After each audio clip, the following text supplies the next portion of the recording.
आप सुन रहे हैं आध्यात्मिक वार्ता आरजे कमल के साथ रेडियो उड़ान पर। श्रवण के अनंत आनंद की अनुभूति हेतु सुनते रहिए रेडियो उड़ान, एक उड़ान जीवन की।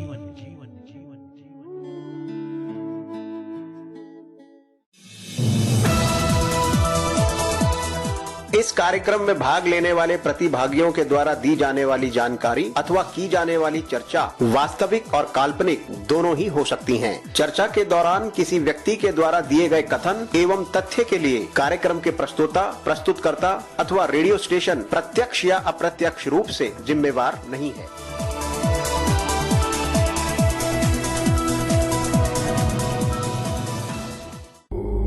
आध्यात्मिक वार्ता, समर्पण, जीवन दर्शन, स्थिर चित्त, शुद्ध स्वरूप, सम्मानित भारत और विश्ववासियों, हार्दिक प्रेम।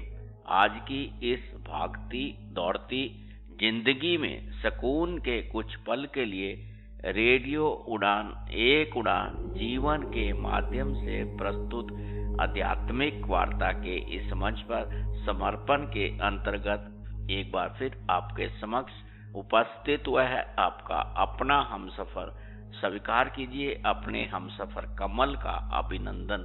साथियों, मित्रों, आध्यात्मिक वार्ता के इस मंच पर पिछले सप्ताह हम सब ने मिलकर समर्पण के अंतर्गत हमारे साथ जुड़े हुए हमारे विद्वान साथी के श्रीमुख से जीवन दर्शन के विभिन्न पहलुओं के साथ साथ में सेहत संबंधी जानकारी के अंतर्गत हम सब ने मिलकर अदरक पर हमारे विद्वान साथी के श्रीमुख से उनके भाव, उनके विचारों का श्रवण किया।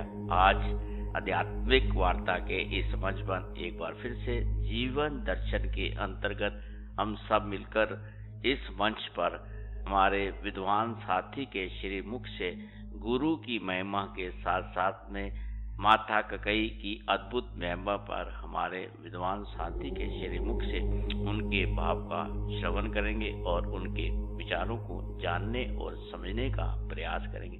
आइए हम सब मिलकर आज की इस यात्रा को आरंभ करने से पूर्व गुरुवर को समर्पित श्रद्धा सुमन के साथ साथ शांत मन, स्थिर चित्त, आनंद में प्रफुल्लित वातावरण, हर्षो उल्लास के साथ अपने माता पिता, अपने गुरु, अपने आराध्य का मन मंदिर में सिमरन करते हुए इस मधुर भजन का श्रवण करते हैं और उसका आनंद लेते हैं।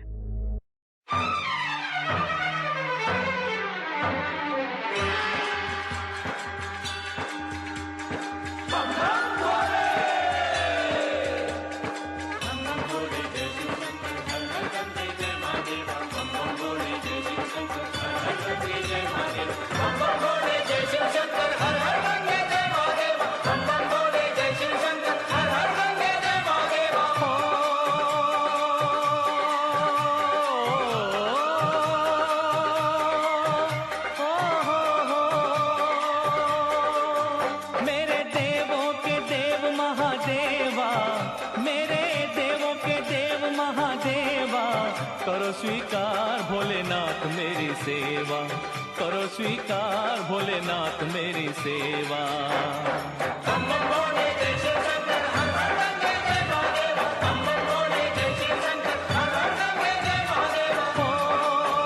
तेरे दर पे लगाया मैंने डेरा, तेरे दर पे लगाया मैंने डेरा, करो स्वीकार भोलेनाथ मेरी सेवा, करो स्वीकार भोलेनाथ मेरी सेवा।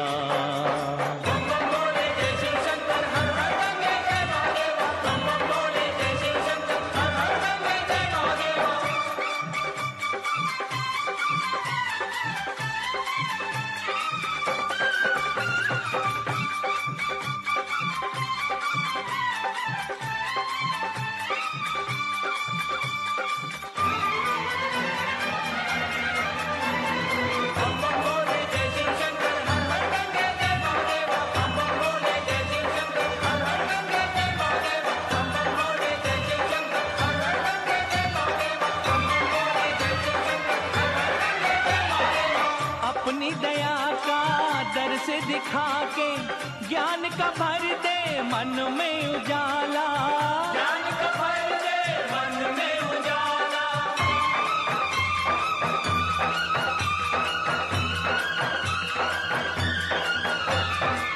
मैं अज्ञानी तेरी तरह तो पी न सकूंगा विष का प्याला, पी न सकेंगे विष का प्याला। पावन शंकर शंभु नाम की नित नित मैं तो फेरूं माला, नित नित मैं तो फेरूं माला।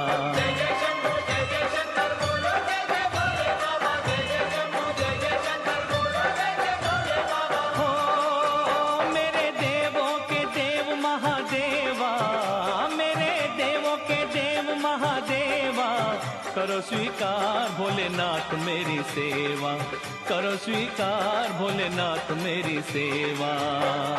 जय जय शंभु जय जय शंकर बोलो जय जय भोले बाबा, जय जय शंभु जय जय शंकर बोलो जय जय भोले बाबा।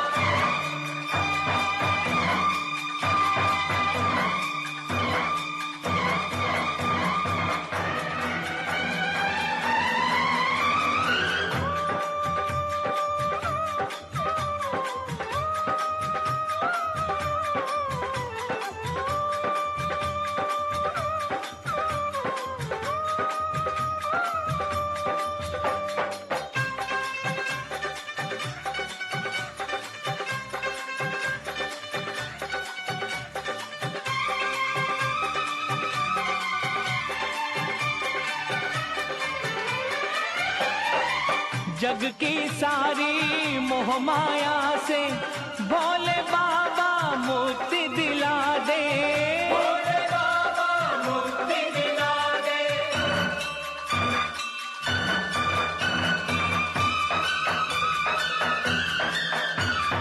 बम बम बोले जय शिव शंकर हर हर गंगे जय महादेवा, बम बम बोले जय शिव शंकर हर हर गंगे जय महादेवा।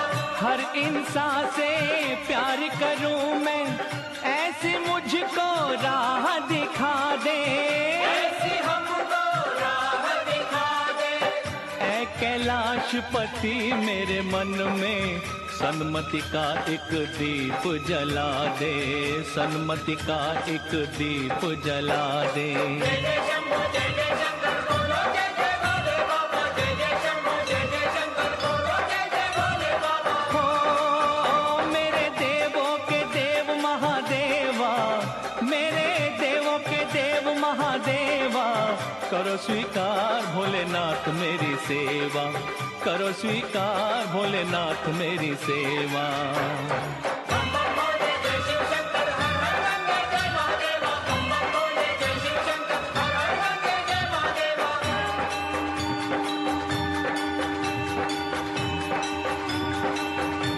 बम बम बोले जय शिव शंकर हर हर गंगे जय महादेवा, बम बम बोले जय शिव शंकर हर हर गंगे जय महादेवा, बम बम बोले जय शिव शंकर हर हर गंगे जय महादेवा, बम बम बोले जय शिव शंकर हर हर गंगे जय महादेवा। जय बाबा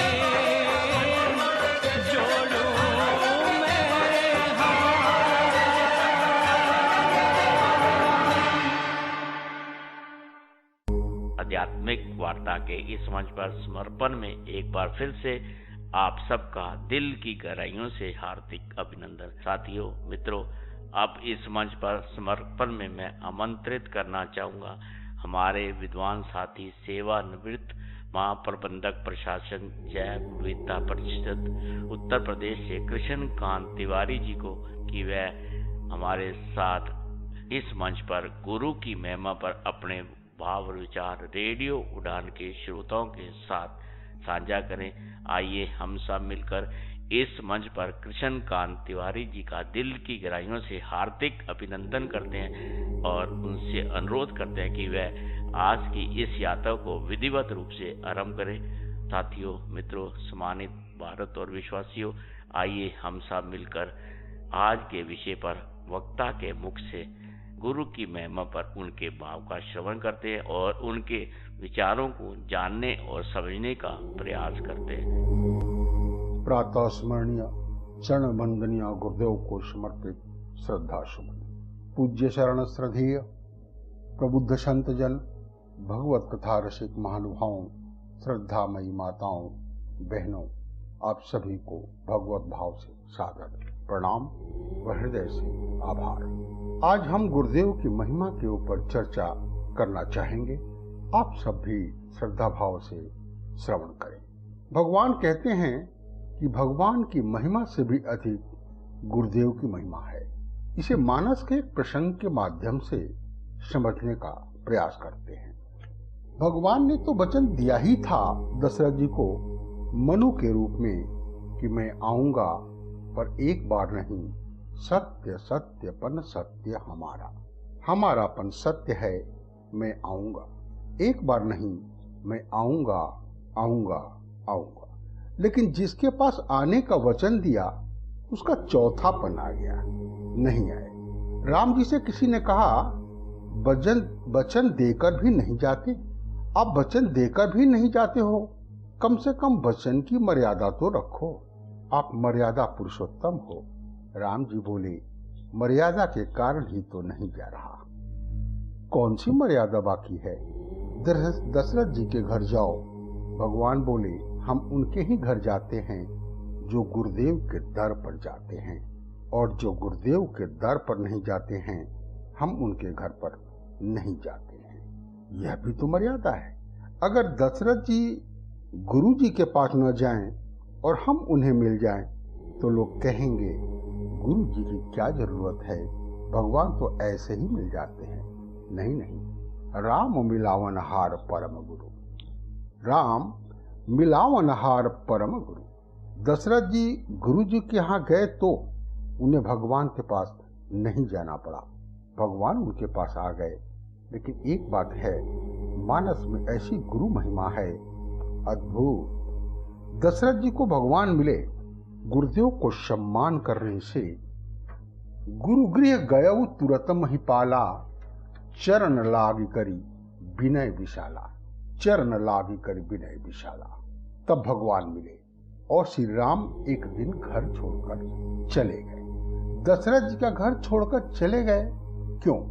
राम जी के बन जाने के कई कारण होंगे, पर मुख्य कारण एक ही है, लीलावश ही सही, भ्रमवश दशरथ जी के द्वारा गुरुदेव का अपमान हो गया।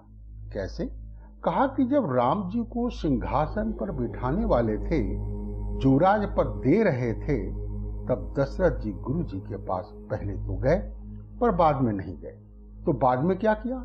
एक सेवक को ही भेजा कि जाओ गुरु जी को बुला लाओ। अच्छा चलो, मजबूरी भी रही होगी, कार्य में व्यस्तता होगी, नहीं जा सकते, मजबूरी होती है, पर बात मजबूरी की नहीं। तुलसीदास जी व्यंग करते हैं, गुरुदेव का अपमान हुआ। भगवान अपमान कब हुआ? जब इधर अभिमान पैदा हो गया, मैं अयोध्या का राजा हूं। इसलिए तुलसीदास जी यह नहीं कहते हैं कि शिष्य ने गुरुदेव को बुलाया, वे कहते हैं तब नर नाह वशिष्ठ बुलाए, तब नर नाह वशिष्ठ बुलाए। मनुष्यों के राजा ने गुरु वशिष्ठ को बुला ला। अच्छा, अब वशिष्ठ जी की विलक्षणता देखिए, तुरंत चल दिया। किसी ने कहा यह तो आपका अपमान है, गुरु होकर थोड़ा तो रखना चाहिए, तुरंत चल दिए, ये कोई नियम है? वशिष्ठ जी ने बड़ा सुंदर उत्तर दिए, बोले, अच्छा एक बात बताओ, क्या हम गुरु खुद बने हैं कि उसने हमें बनाया? बोले, उसने हमें गुरु बनाया, उसकी दृष्टि में गुरु हैं, और आज वो गुरु नहीं देख रहा है, लहू देख रहा है, तो दृष्टि तो उसकी है, हमारा हम पे कुछ नहीं। वो गुरु देखेगा तो उसका कल्याण होगा, लघु देखेगा तो उसका पतन होगा। हमारा हम में हमारा कोई अभिमान नहीं, हम ना गुरु हैं ना लघु हैं, हम तो जैसे के तैसे हैं, ज्यों के त्यों हैं।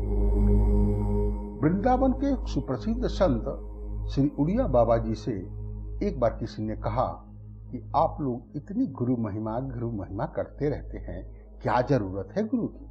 गुरु के बिना काम नहीं चल सकता क्या? बाबा कुछ नहीं बोले। तो उसने दोबारा पूछा कि हम आपसे ही पूछ रहे हैं। बाबा बोले, तुम हमसे ये सवाल क्यों पूछ रहे हो? वो बोला, जानने के लिए। तब बाबा बोले, इसी के लिए गुरु की जरूरत होती है।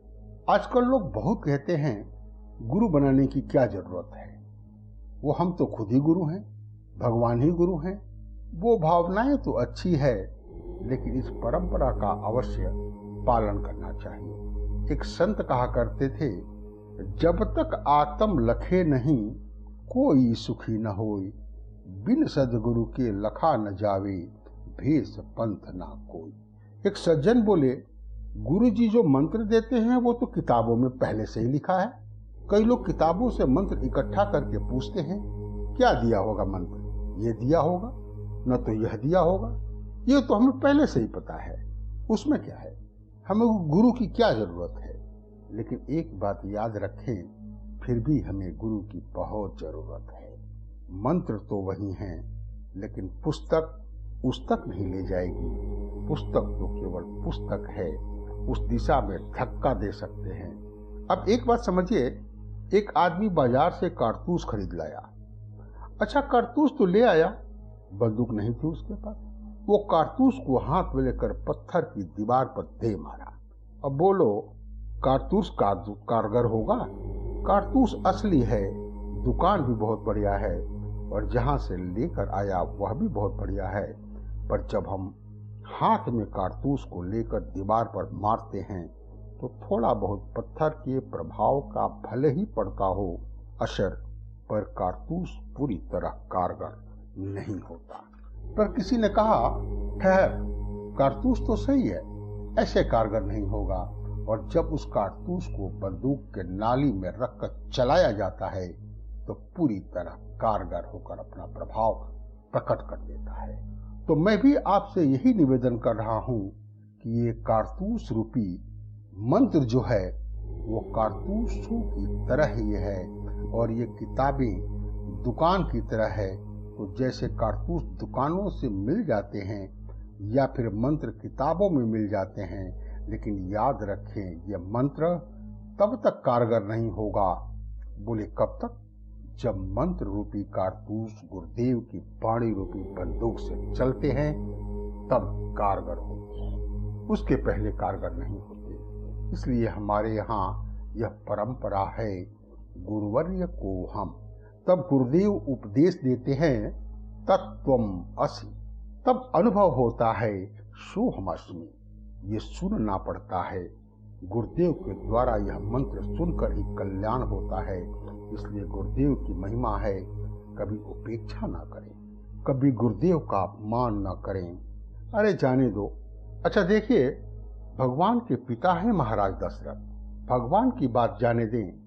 भगवान के पिता के द्वारा अगर गुरुदेव का अपमान हुआ तब गुरु जी को अपना खुद तो अभिमान था नहीं, राजा साहब ने बुलाया है। गुरु वशिष्ठ जी ने कहा चलो, आ गए।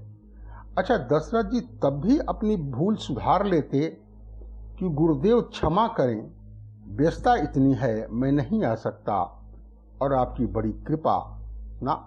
अभिमान से भरे थे। तो जैसे ही गुरुदेव वशिष्ठ जी आए तब नर नाह वशिष्ठ बुलाए। गुरुदेव ने कहा, कैसे याद किया, क्यों बुलाए? उन्होंने कहा, अरे ऐसा करो, राम जी के भवन में जाकर उसको कुछ उपदेश दे दो। बोलो, जहां गुरुओं का इस तरह उपयोग होगा पर वो मान अपमान से परे हैं। वशिष्ठ जी चल दिए मुस्कुराते हुए। राम जी ने बात संभाली। श्री राम जी को पता लगा गुरु वशिष्ठ आए हैं। तब राम जी ने जो सुना, तुरंत नंगे पांव भवन छोड़कर श्री सीता जी के साथ बाहर निकल आए और रास्ते में ही हाथ जोड़कर खड़े हो गए।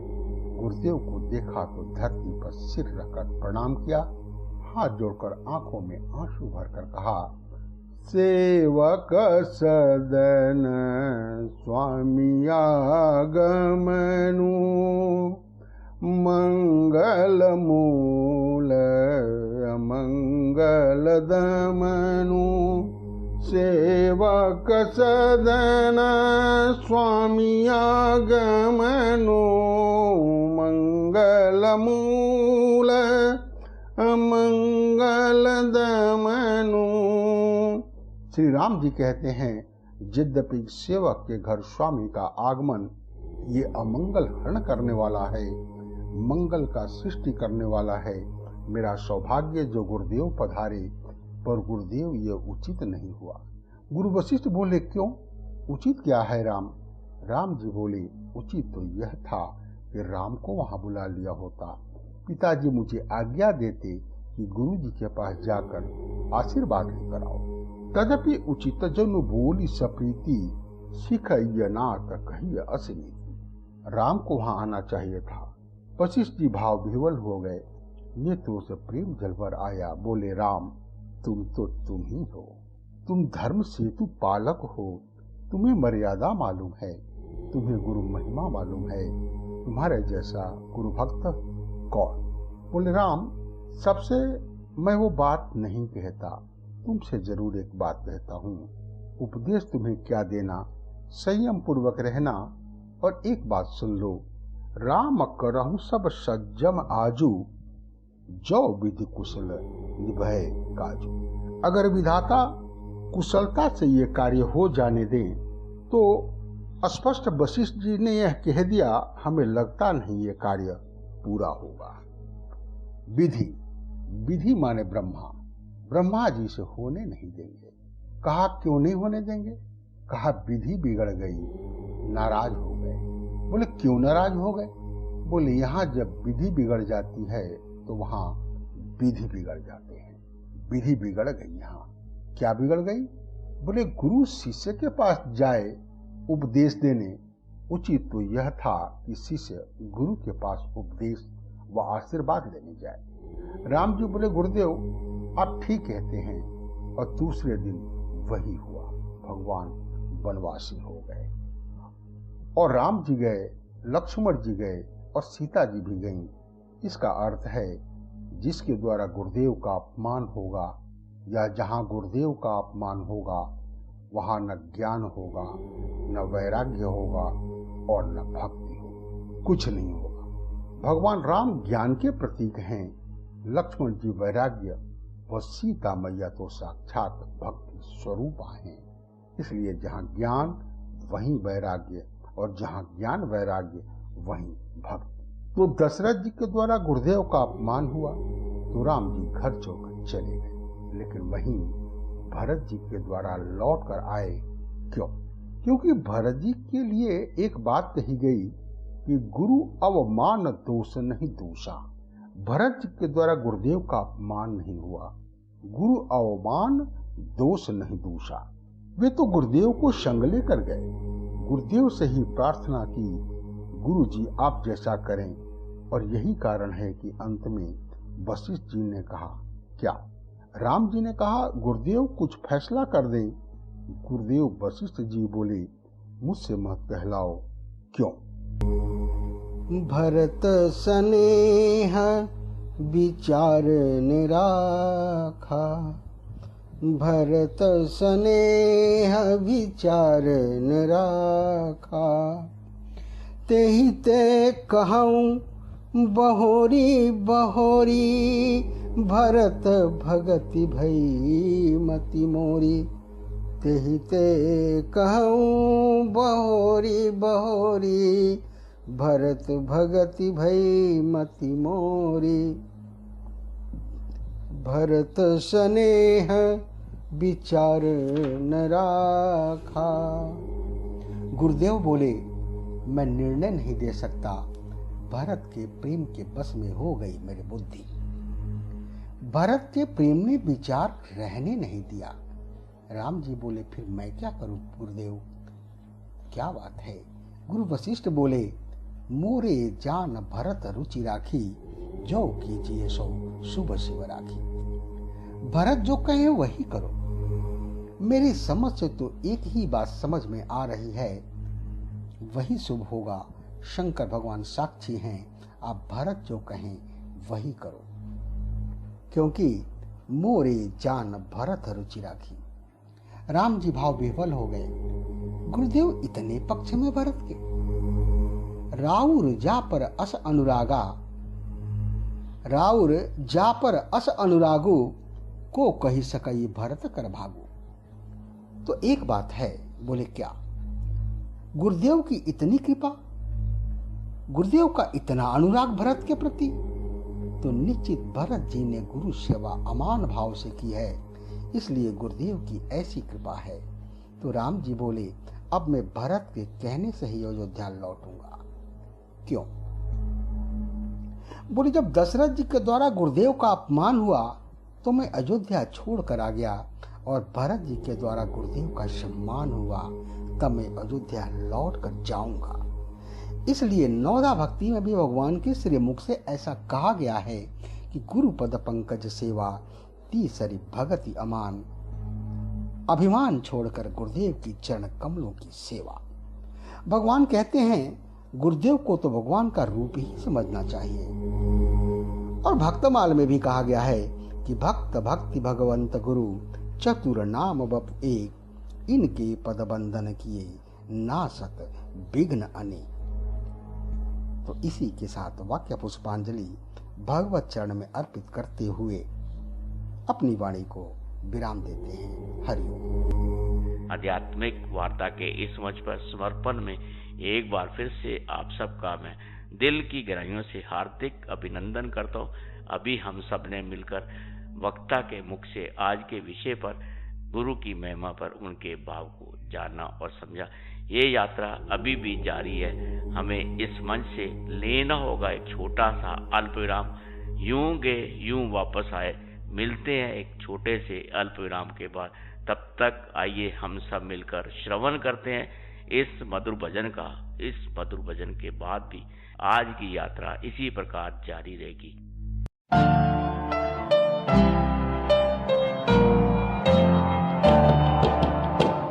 मदीने को जाए ये जी चाहता है, जी चाहता है। मदीने को जाए ये जी चाहता है, जी चाहता है। मुकद्दर बनाए जी चाहता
जी चाहता है, जी चाहता है, मदीने को जाए जी चाहता है, जी चाहता है।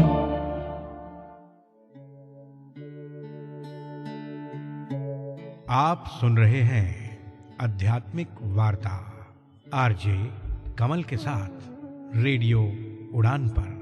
श्रवण के अनंत आनंद की अनुभूति हेतु सुनते रहिए रेडियो उड़ान, एक उड़ान जीवन की।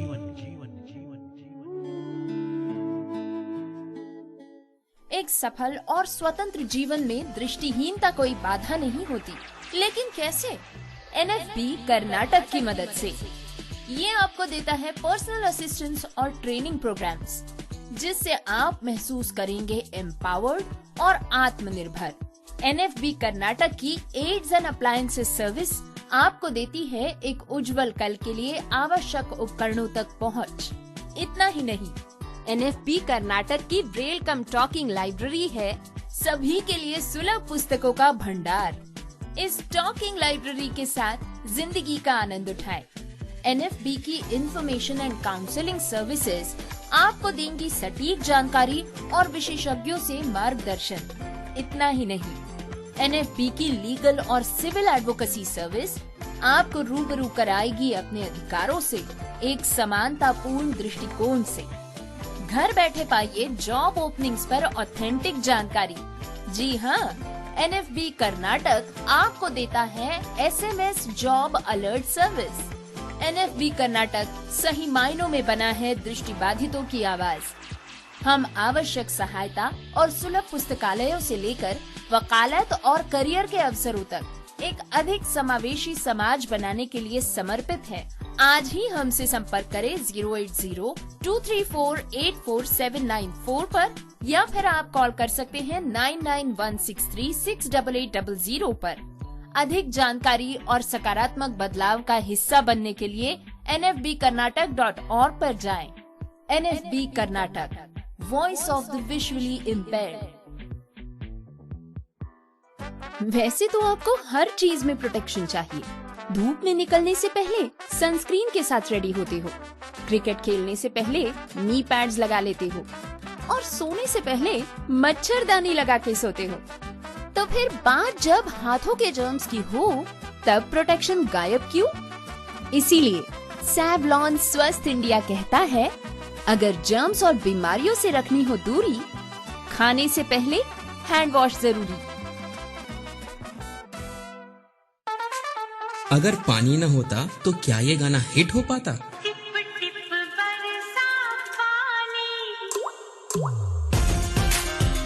अगर पानी ना होता तो वीरू किसकी टंकी पे चढ़ता?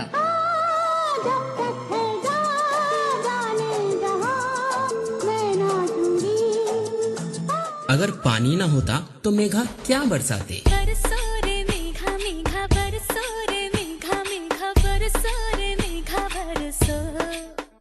जिस तरह बॉलीवुड में पानी एक अच्छी भूमिका रखता है, ठीक उसी तरह पानी हमारे जीवन में भी एक अच्छा रोल निभाता है। रेडियो उड़ान कहता है पानी बचाएं, पानी में गंदगी ना फैलाएं। रेडियो उड़ान द्वारा जनहित में जाएं।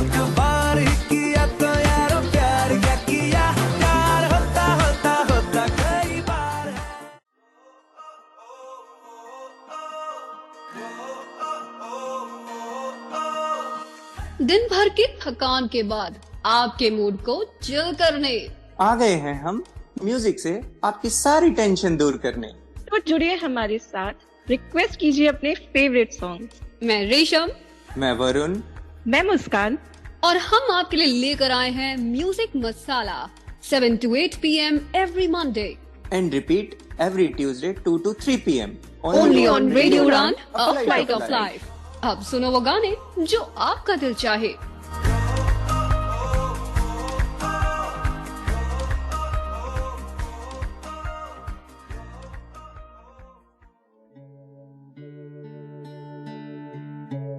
आप सुन रहे हैं आध्यात्मिक वार्ता आरजे कमल के साथ रेडियो उड़ान पर।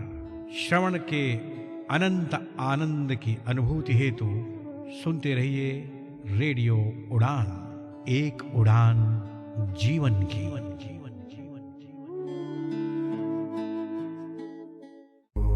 अल्प विराम के बाद आध्यात्मिक वार्ता के इस मंच पर एक बार फिर से सभी सम्मानित भारत और विश्ववासियों का दिल की गहराइयों से मैं हार्दिक अभिनंदन करता हूं। अब इस मंच पर मैं पुण्य आमंत्रित करना चाहूँगा सेवानिवृत्त महाप्रबंधक प्रशासन जैव विविधता परिषद उत्तर प्रदेश से कृष्णकांत तिवारी जी को कि वे आज की इस यात्रा को आगे बढ़ाते हुए माता ककई की अद्भुत महिमा पर अपने भाव और विचार हम सबके साथ साझा करें। आइए एक बार फिर से हम सब मिलकर कृष्णकांत तिवारी जी का दिल की गहराइयों से हार्दिक अभिनंदन करते हैं और उनसे अनुरोध करते हैं कि इस यात्रा को जारी रखते हुए अपने भाव और विचार रेडियो उड़ान के श्रोताओं के साथ साझा करें। प्रातः स्मरणीय चरण वंदनीय गुरुदेव को समर्पित श्रद्धा सुमन। पूज्य चरण श्रद्धेय प्रबुद्ध संत जन, भगवत कथा रसिक महानुभावों, श्रद्धामयी माताओं बहनों, आप सभी को भगवत भाव से सादर प्रणाम व हृदय से आभार। आज हम सब भरत जी के चरित्र को स्पर्श करते हुए माता कैकेयी की अद्भुत महिमा पर चर्चा करने जा रहे हैं। तो आइए हम सब उसी क्रम में आगे की ओर प्रस्थान करते हुए बढ़ते हैं और आप सब भी श्रद्धा भाव से इसे श्रवण करें। भरत स्वभाव सुशीतलताई, सदा एक रस वर्ण न जाई।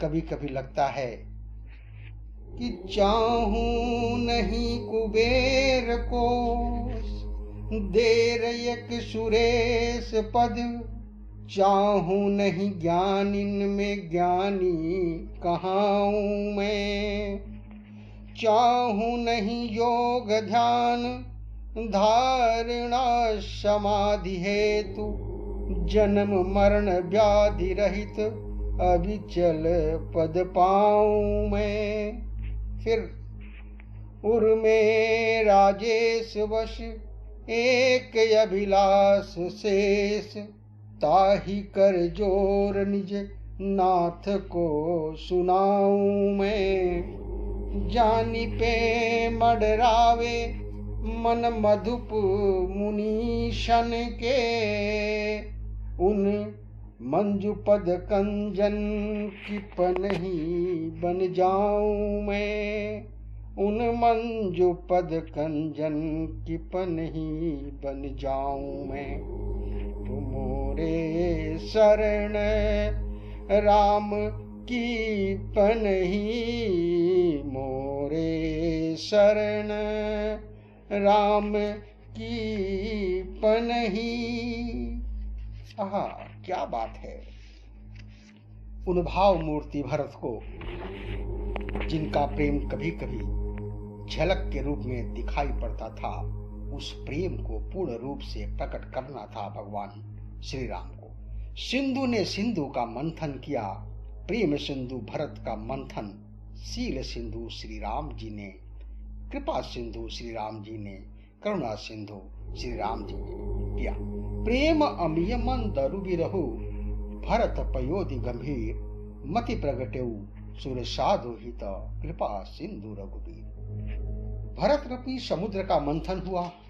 विरह के मंत्राचल से जब जब मथा गया, तो समुद्र का मंथन जब जब हुआ है अमृत पाने के लिए, तब तब विष पहले निकल आया है। और वह विष भगवान शिव ने पिया और अमृत देवताओं ने पिया। एक अद्भुत बात है, अमृत पीने वाले तो देव रह गए और जहर पीने वाले महादेव हो गए। क्यों? अरे अनुकूलता के अमृत पीकर तो कोई भी सुखी रह सकता है, प्रसन्न रह सकता है, लेकिन मुस्कुराकर जिसको गम का जहर पीना आ गया, और ये हकीकत है, जहां में उसको जीना आ गया। जो विष पिए औरों को अमृत पिलाए, मुझे लगता है कि भरत रूपी समुद्र का मंथन हुआ प्रेमामृत प्रकट करने के लिए, पर विष पहले निकल आया दुर्वचनों का विष, दुर्वाक्यों का विष, और इस विष का पान किया कैकेयी माता ने। बर मांगत मन भय नहीं पीरा, गरि न जी मुह पर न कीरा, भूप प्रतीति तोरी किम किन्ही, मरण काल विधि मति हरि। और कभी कभी तो मुझे लगता है कि अगर कैकेयी माता ने ये गरल का पान न किया होता तो सारे समाज को राम प्रेम का अमृत कहाँ मिलता। स्वयं गरल का पान किया पर जग को अमीय पिलाया, ऐसे ही माँ कैकेयी की महिमा जग ही जान न पाया। ऐसी माँ कैकेयी की महिमा जग ही जान न पाया। तजेउ पिता प्रहलाद, विभीषण बंधु भरत महतारी। और यहाँ तक जब तक कैकेयी माता जीवित रही, भरत जी ने कभी मां नहीं कहा। ऐसे श्री बरम। लेकिन एक कथा मुझे स्मरण में आई। कौशल्या पही गए दो भाई, श्री भरत और शत्रुघ्न कौशल्या माता के भवन में गए।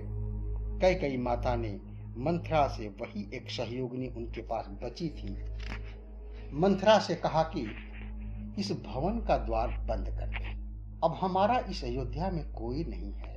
पर दूसरे दिन 2 दिन बीतने पर सुमित्रा माता ने शत्रुघ्न जी से कहा कि शत्रुघ्न, कैकेयी माता उपेक्षिता हो गई हैं, तुम उनकी सेवा में जाओ। शत्रुघ्न जी गए, दरवाजा खटखटाया। कैकेयी जी ने मंथरा से कहा, दरवाजा खोल, देख कौन है। और जो दरवाजा खोला तो देखा सामने शत्रुघ्न। अब मंथरा घबराई। उस समय तो भरत जी थे बचाने वाले, अब तो भरत जी संग नहीं हैं, पूरी दुर्दशा होगी। कैकेयी जी ने पूछा, कौन है। मंथरा कुछ कहती, इसके पहले शत्रुघ्न जी ने प्रणाम किया। एक संत ने बड़ा हृदय द्रावक चित्र खींचा है। कैकेयी माता की दशा क्या हो गई। 2 दिन में दुर्दैव दशायूं किन्ही तन की, श्वेत भय चिरकेश क्षीण भय दृष्टि त्रिगण की, रक्त विहीना अस्थिमयी कंकाल देह की, मातुन जानी जाती यदि होती न गेह। रक्त विहीना अस्थिमयी कंकाल देह में, मातुन जानी जाती यदि होती न गेह में। 2 दिन में यह दशा पश्चाताप की ज्वाला में जल रही माता कैकेयी। शत्रुघ्न जी ने प्रणाम किया और जैसे प्रणाम शब्द कान में पहुंचा, माता कैकेयी बोली, किसको प्रणाम कर रहे हो, कौन हो तुम, किसको प्रणाम कर रहे हो। प्रणम्य में न दिखे कोई कहीं है, प्रणम्य में न दिखे कोई कहीं है। शत्रुघ्न जी बोले, मैं आपके पास ही आया हूँ। कैकेयी माता बोली, कोई आओ मत, कालिमा अभी इस मुख की धोई नहीं है। शत्रुघ्न जी ने कहा, माता ऐसा न कहो। कैकेयी जी बोली, तुम मुझे माता न कहो, माता न कहो। उन चारु चंद्र रघुवंशी राजकुमारों में मैं किसकी माता बनूं, सुकीर्त किसी ने खोई नहीं है। चारों में से किसकी माता कहलाने लायक हूं मैं। रोने लगी कैकेयी माता और रोते रोते बोली, हाँ एक ही था। कौन, जो मुझको माता कहता था, शिशुपन से जिसको सुत समझा। हाँ एक ही था जो मुझको माता कहता था, शिशुपन से जिसको सुत समझा। और ऐसा दैवी हो कि मेरी बुद्धि बिगड़ी, बन भेजते समय में रो भी न सकी। लेकिन विडंबना देखो, यह सब जिस सुत के लिए किया, यह सब जिस सुत के लिए किया, देखकर सुहाग वैधव्य लिया, उसने भी त्याग विनीत दिया। तू मेरी कोई नहीं है, तू मेरी कोई नहीं है। लेकिन यह क्या, अचानक कैकेयी माता रोते रोते हंसने लगी और हंसते हंसते बोली। शत्रुघ्न जी को लगा ये क्या हो गया। कैकेयी माता हंसने लगी, मैं बड़ी सौभाग्यशालिनी हूँ। क्यों, भरत ने मेरा त्याग किया। शत्रुघ्न जी बोले, माँ इसमें हंसने की क्या बात है। कैकेयी माता ने अनोखी बात कही। कैकेयी माता ने कहा, मैं धन्य हो गई, मैं धन्य हो गई। आज भरत ने यद्यपि मुझको त्याग दिया, कीच ही सही, मैं कीचड़ ही सही, कीच ही सही मलमयी किंतु कीच ने कमल उत्पन्न किया, कीच ने कमल उत्पन्न किया। क्या बात है।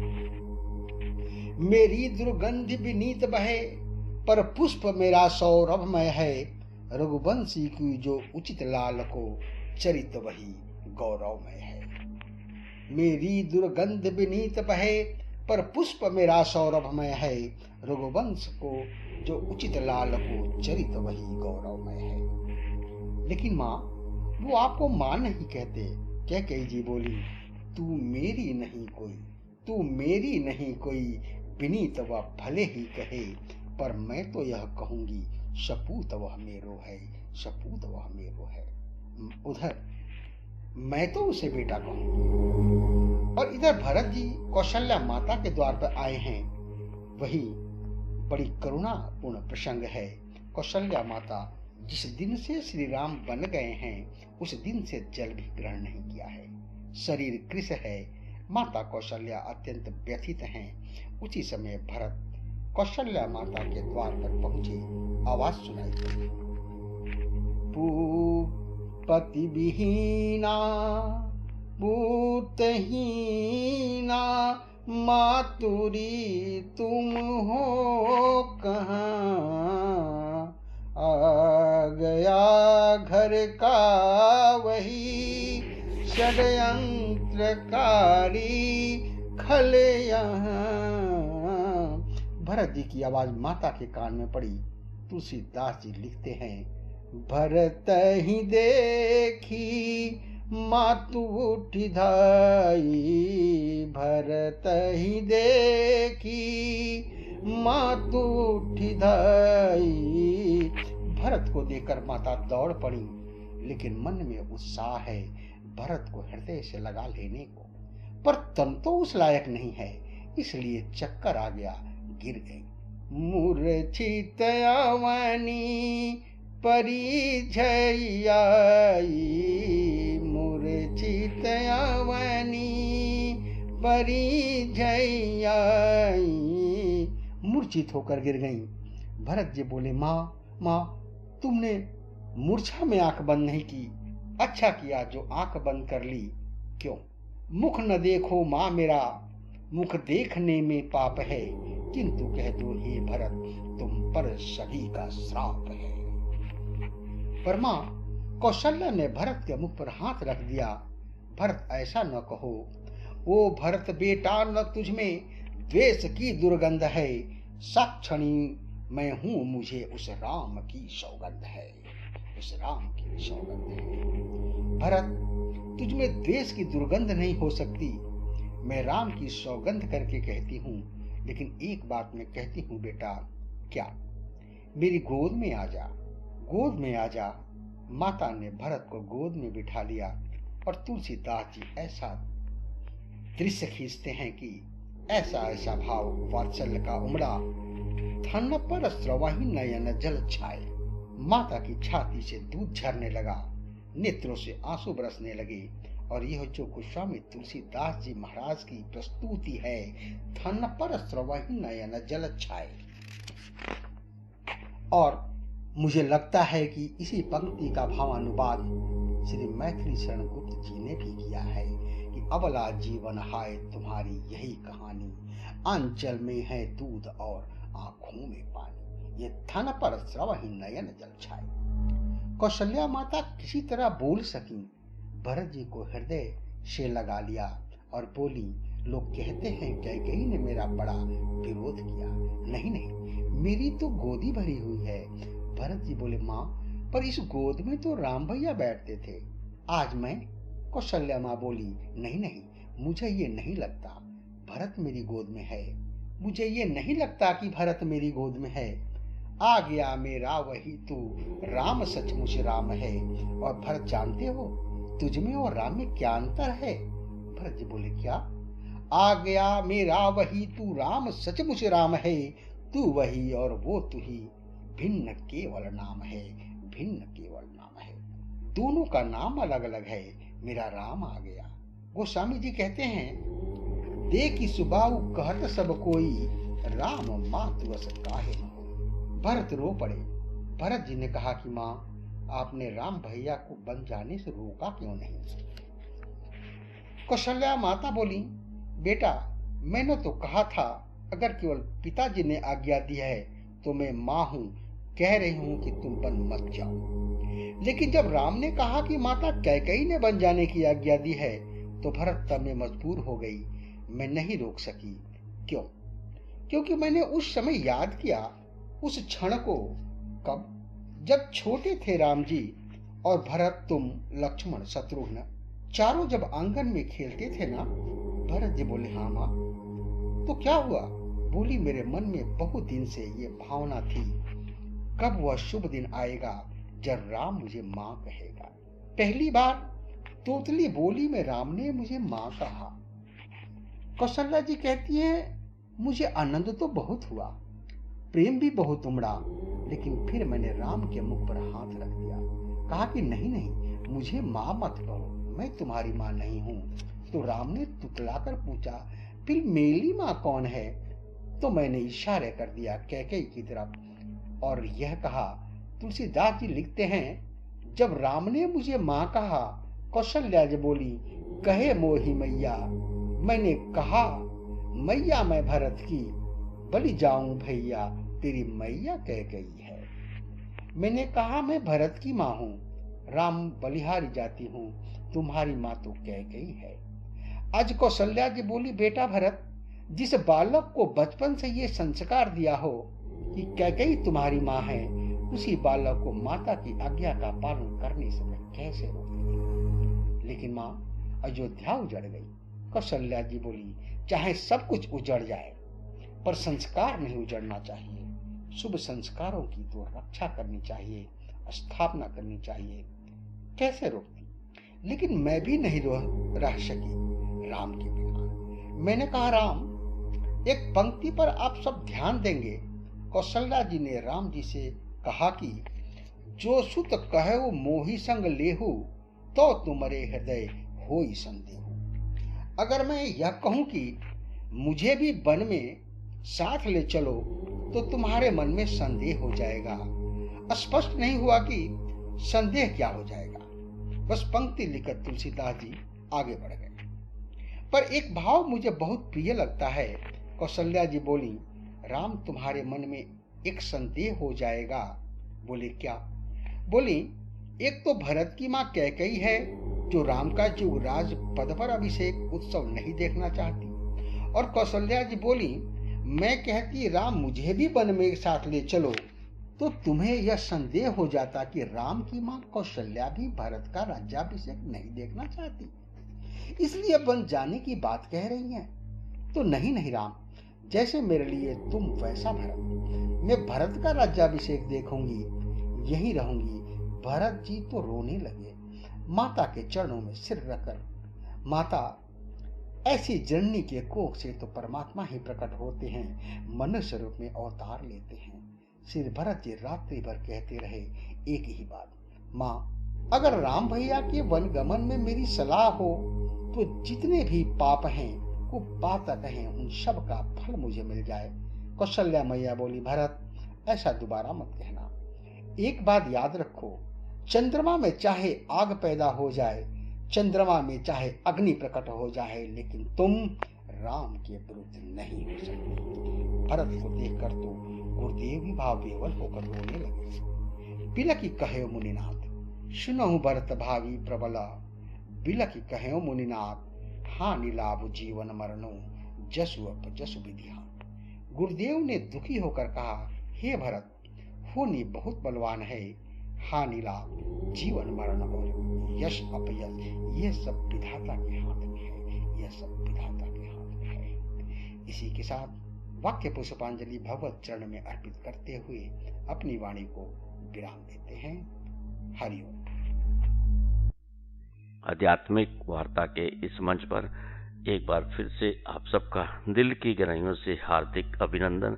अभी हम सब ने मिलकर इस मंच पर समर्पण के अंतर्गत हमारे विद्वान साथी के श्रीमुख से माता कैकेयी की अद्भुत महिमा का श्रवण किया। अब इस मंच पर हमें लेना होगा एक छोटा सा अल्प विराम। आप कहीं मत जाइए, इस अल्प विराम के बाद भी आज की यात्रा इसी प्रकार जारी रहेगी। यूं गए यूं वापस आए। मिलते हैं बस थोड़ी देर में। तब तक आइए हम सब मिलकर श्रवण करते हैं इस मधुर भजन का और उसका आनंद लेते हैं।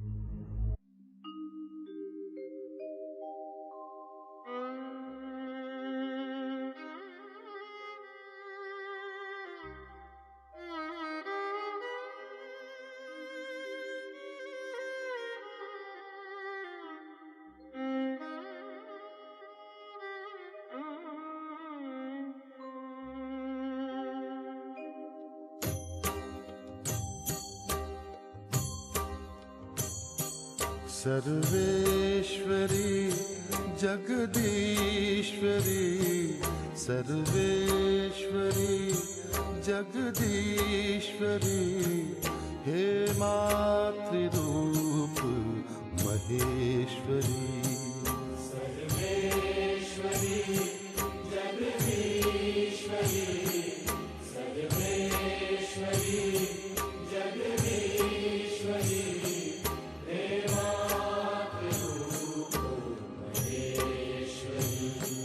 ममतामयी करुणामयी, ममतामयी करुणामयी, हे मातृरूप महेश्वरी। सर्वेश्वरी जगदीश्वरी, सर्वेश्वरी जगदीश्वरी,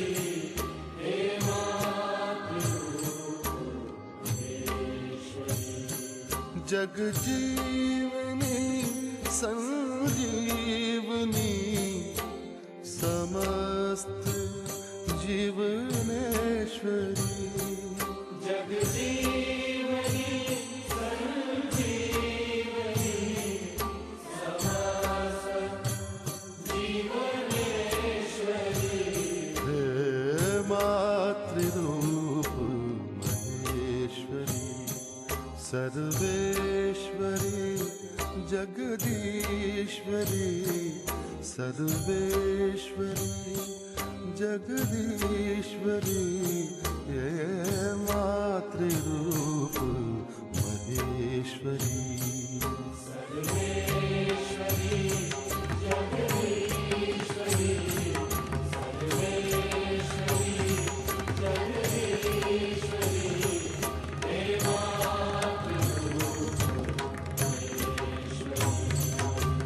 कृपालिनी जगतारिणी, प्रतिपल भुवन हृदयेश्वरी।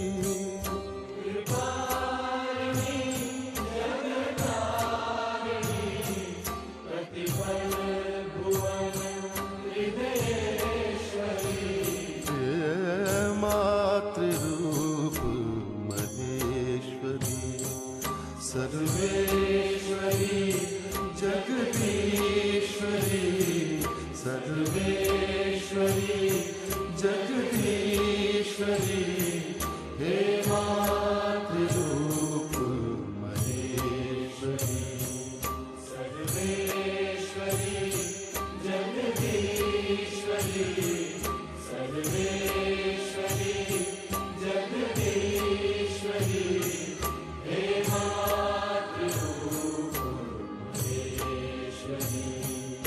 तमहारिणी शुभकारिणी, मनमोहनी विश्वेश्वरी। तमहारिणी शुभकारिणी, मनमोहनी विश्वेश्वरी, हे मातृरूप महेश्वरी। सर्वेश्वरी जगदीश्वरी, सर्वेश्वरी जगदीश्वरी, हे मातृरूप महेश्वरी। ममतामयी करुणामयी, ममतामयी करुणामयी,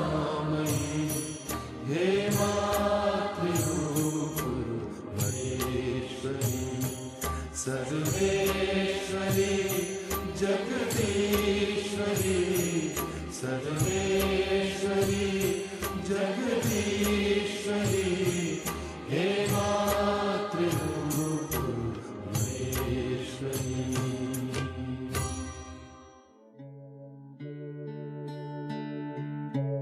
आप सुन रहे हैं आध्यात्मिक वार्ता आरजे कमल के साथ रेडियो उड़ान पर। श्रवण के अनंत आनंद की अनुभूति हेतु सुनते रहिए रेडियो उड़ान, एक उड़ान जीवन की।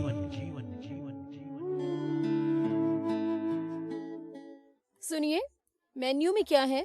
सब मिलेगा ना दीदी। छोले भटूरे, दाल मखनी, कढ़ाई पनीर, पनीर टिक्का, चिकन टिक्का, सीख कबाब, रोगन जोश, बिरयानी, पिज्जा, पाव भाजी, चिली पनीर, मंचूरियन, नूडल्स। आप कहाँ से शुरू करेंगी? शुरू तो हैंड वॉश से ही करूंगी। सैवलॉन स्वस्थ इंडिया कहता है, अगर जर्म्स और बीमारियों से रखनी है दूरी, खाने से पहले हैंड वॉश है जरूरी। आइए मित्रा ज्योति के साथ सशक्तिकरण की दुनिया को कीजिए अनलॉक। डिजिटल साक्षरता, रोजगार के अवसर और उच्च शिक्षा सहायता जैसी परियोजनाओं के साथ 34 वर्षों के अनुभव का लाभ उठाएं। मधु सिंघल के नेतृत्व में मित्रा ज्योति दृष्टिबाधितों के लिए मार्ग प्रशस्त करती है। डिजिटल साक्षरता, रोजगार और उच्च शिक्षा की परियोजनाओं के साथ जीवन बदल देती है। आपके लिए मित्रा ज्योति खोल सकती है स्वतंत्रता के द्वार। अधिक जानकारी के लिए विजिट करें www.mitrajyoti.org पर या फिर कॉल करें 08022587623 पर। तो आज ही मित्रा ज्योति से जुड़े और अपनी स्वतंत्रता का मार्ग प्रशस्त करें।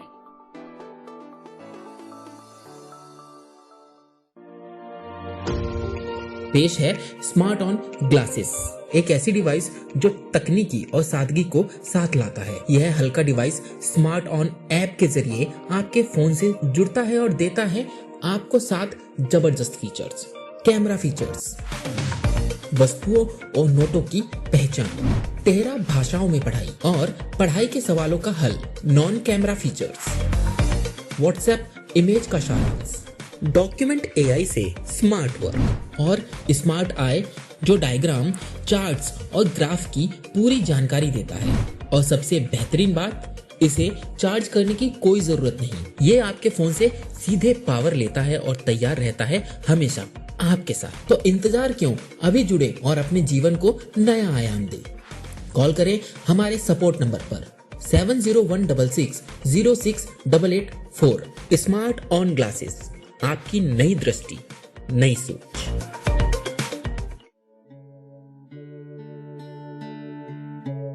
आप सुन रहे हैं आध्यात्मिक वार्ता आरजे कमल के साथ रेडियो उड़ान पर। श्रवण के अनंत आनंद की अनुभूति हेतु सुनते रहिए रेडियो उड़ान, एक उड़ान जीवन की।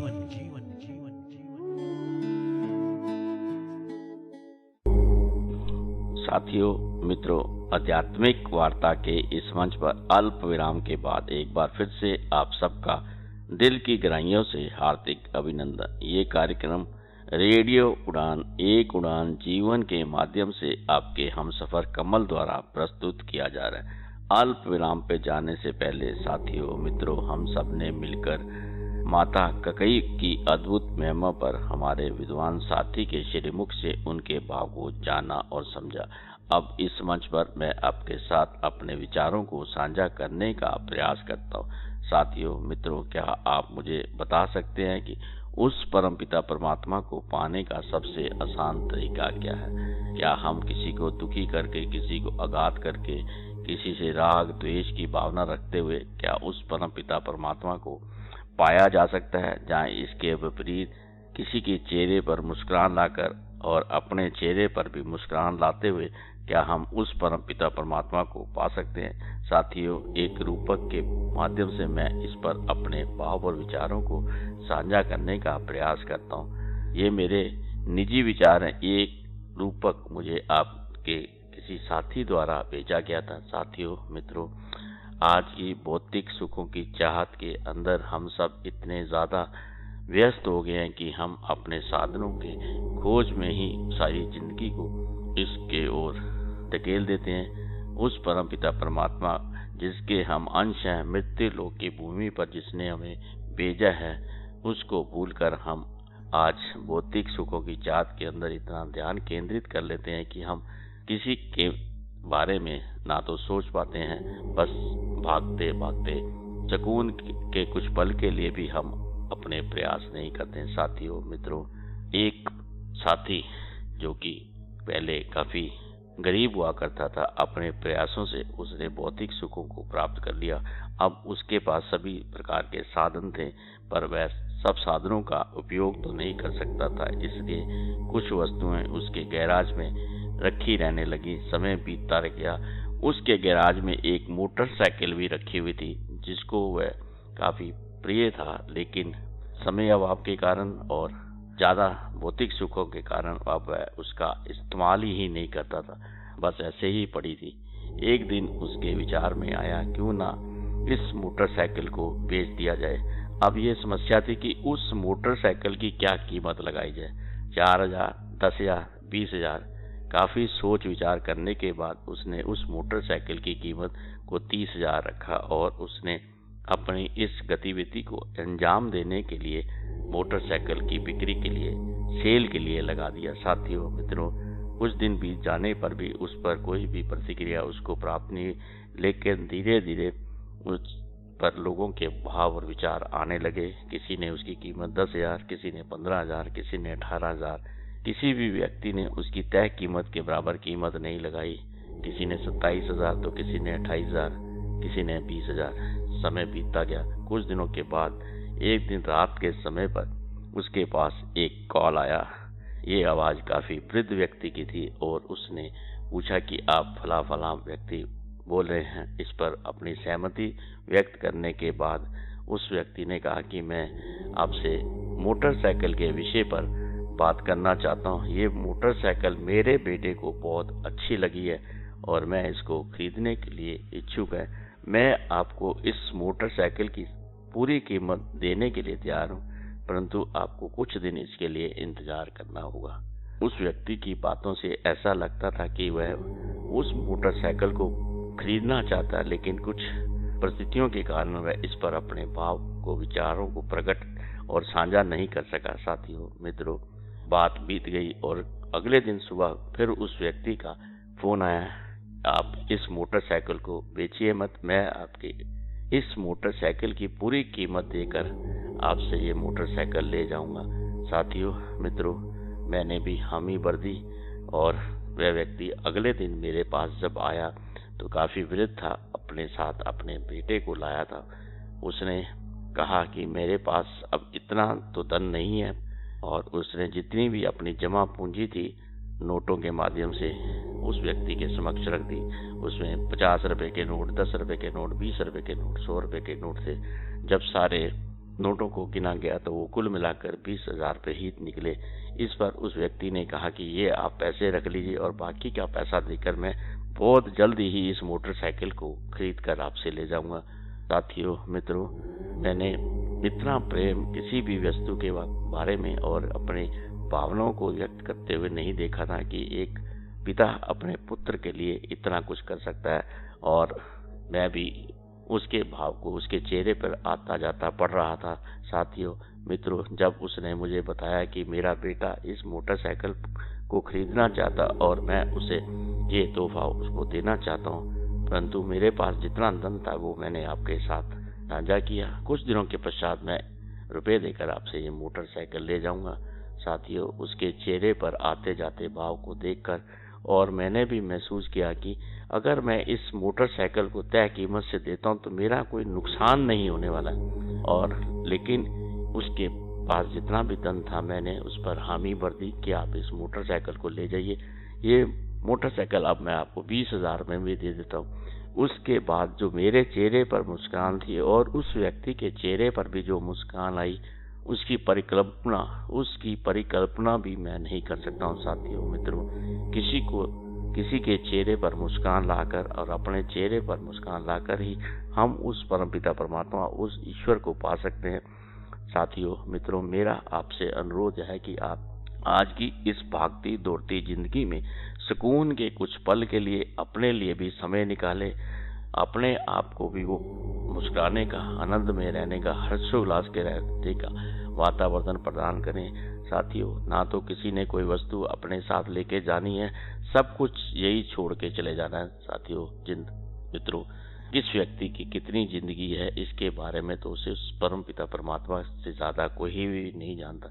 Everybody has a confirm return ticket but date of journey is not confirm.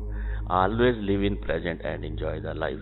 साथियों मित्रों, जीवन में रहते हुए हमें अपने सभी भौतिक सुखों को प्राप्त करने की चाहत में अपने आप को उस परम पिता परमात्मा से दूर नहीं करना है और साथ में मिलकर सभी प्रकार के आनंद लेते हुए जीवन को व्यतीत करना है। यही मेरा बस आपसे अनुरोध है। साथियों मित्रों, आध्यात्मिक वार्ता में समर्पण का कार्यक्रम बस आज यहीं तक। आपको ये कार्यक्रम आज कैसा लगा, इस पर अपने भाव, अपने विचार आप हम सबके साथ साझा कर सकते हैं। आप हमारी वेबसाइट www.radioudan.com के फीडबैक फॉरम में जाकर भेज सकते हैं। इसके साथ साथ आप हमारी मेल आईडी mail@radioudan.com के साथ साथ आप मेरी पर्सनल मेल आईडी KAIS170362 के माध्यम से भी मुझे भेज सकते हैं। मैं आपके सुझावों, आपके अनुभव, आपके ज्ञान, आपके आशीर्वाद, आपके स्नेह, आपके सुझावों, आपके नापसंद का बेसब्री के साथ इंतजार करूंगा। आपके द्वारा भेजा हुआ आपका सुझाव, आपकी पसंद, आपकी नापसंद इस कार्यक्रम में शामिल करने का प्रयास करूंगा। साथियों मित्रों, आप कुछ समय निकाल कर आप तक जो सहयोग अभी तक इस कार्यक्रम को आपका आपका स्नेह दिया है, इसी को जारी रखते हुए अपना कीमती समय सुझावों के माध्यम से अवश्य लिख कर भेजें। मैं आपके सुझावों का बेसब्री के साथ इंतजार करता हूँ। साथियों मित्रों, अब इस मंच से मैं आपसे रुखसत होने की इजाजत चाहता हूँ। अपनी वाणी को विराम देने से पूर्व मैं आपको छोड़े जा रहा हूँ इस आशा और विश्वास के साथ कि आप स्वस्थ रहेंगे, प्रसन्न रहेंगे, खुश रहेंगे, मस्त रहेंगे, हंसते रहेंगे, खेलते रहेंगे। हाथ होगा काम में, ध्यान होगा उस परमपिता परमात्मा में। आज के आनंद की जय, आज के आनंद की जय। ओम नमो भगवते वासुदेवाय। जय राम जी की जय राम जी। साथियों मित्रों, आध्यात्मिक वार्ता का ये सफर के बाद भी रेडियो उड़ान एक उड़ान जीवन का सफर इसी प्रकार जारी रहेगा। आइए हम सब मिलकर श्रवण करते हैं इस मधुर भजन का। इस मधुर भजन के श्रवण के बाद भी आज की यात्रा इसी प्रकार जारी रहेगी। आप आनंद लेते रहे मधुर संगीत का। फिर मिलेंगे बहुत जल्द, अगर जिंदगी परिस्थितियां और समय अनुकूल रहा। इस मंच पर आध्यात्मिक वार्ता के इस मंच पर समर्पण के अंतर्गत किसी अन्य विषय के साथ साथ सामाजिक मुद्दे के साथ जीवन दर्शन के विभिन्न पहलुओं पर हमारे विद्वान साथियों के श्रीमुख से उनके भाव को जानने और समझने का प्रयास करेंगे। बस आज का सफर यहीं तक। फिर मिलेंगे बहुत जल्द इस मंच पर। आप सबका सहजता के साथ, धैर्य के साथ इस कार्यक्रम का श्रवण करने के लिए धन्यवाद, शुक्रिया, आभार। जय हिंद, जय भारत, जय वंदे मातरम। अपना ख्याल रखें, खुश रहें। आपका कोटि कोटि शह पुण्य धन्यवाद करते हुए मैं अपनी वाणी को विराम देता हूँ। आइए हम सब मिलकर श्रवण करते हैं इस मधुर भजन का। जैसे सूरज की गर्मी से जलते हुए तन को मिल जाए तरुवर की छाया, सूरज की गर्मी से जलते हुए तन को मिल जाए तरुवर की छाया, ऐसा ही सुख मेरे मन को मिला है मैं जब से शरण तेरी आया मेरे राम। सूरज की गर्मी से जलते हुए तन को मिल जाए तरुवर की छाया,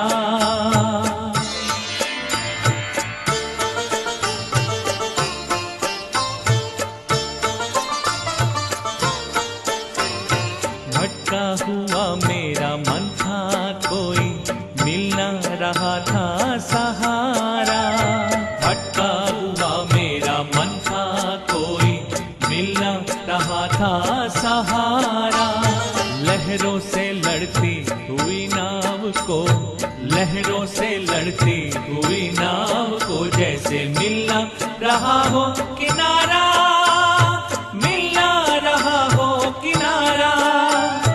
इस लड़खड़ाती हुई नाव को जो किसी ने किनारा दिखाया, ऐसा ही सुख मेरे मन को मिला है। मैं जब से शरण तेरी आया मेरे राम, सूरज की गर्मी से जलते हुए तन को मिल जाए तरुवर की छाया।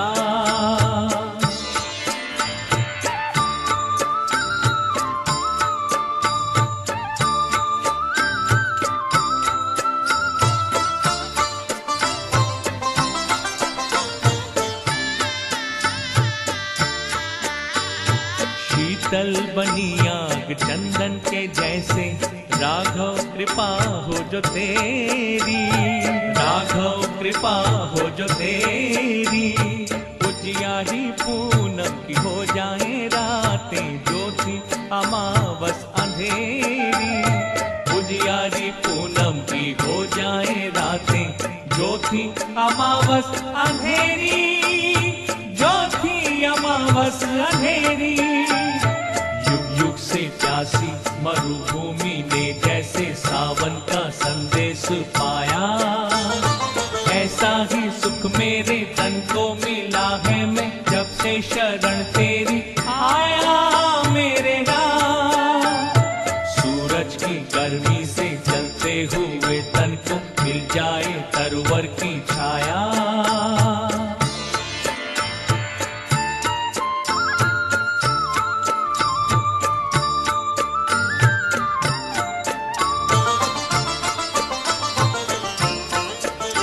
जिस राह की मंजिल तेरा मिलन हो, उस पर कदम मैं बढ़ाऊं। जिस राह की मंजिल तेरा मिलन हो, उस पर कदम मैं बढ़ाऊं। फूलों में खारों में पतझड़ बहारों में मैं ना कभी डगमगाऊं। फूलों में खारों में पतझड़ बहारों में मैं ना कभी डगमगाऊं,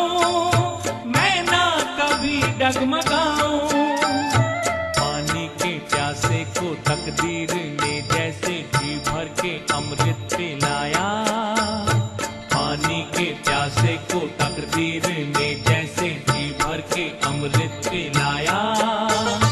ऐसा ही सुख मेरे मन को मिला है। मैं जब से शरण तेरी आया मेरे राम, सूरज की गर्मी से जलते हुए तन को मिल जाए तरुवर की छाया।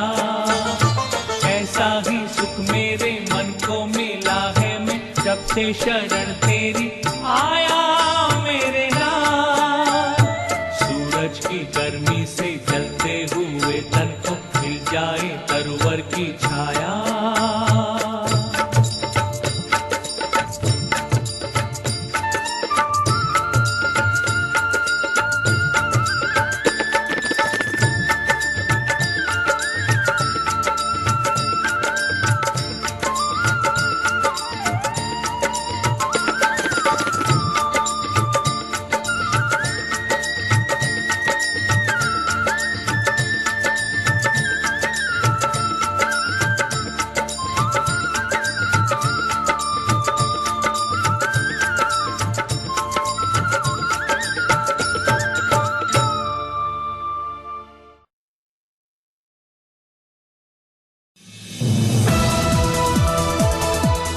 इस कार्यक्रम में भाग लेने वाले प्रतिभागियों के द्वारा दी जाने वाली जानकारी अथवा की जाने वाली चर्चा वास्तविक और काल्पनिक दोनों ही हो सकती हैं। चर्चा के दौरान किसी व्यक्ति के द्वारा दिए गए कथन एवं तथ्य के लिए कार्यक्रम के प्रस्तोता, प्रस्तुतकर्ता अथवा रेडियो स्टेशन प्रत्यक्ष या अप्रत्यक्ष रूप से जिम्मेवार नहीं है।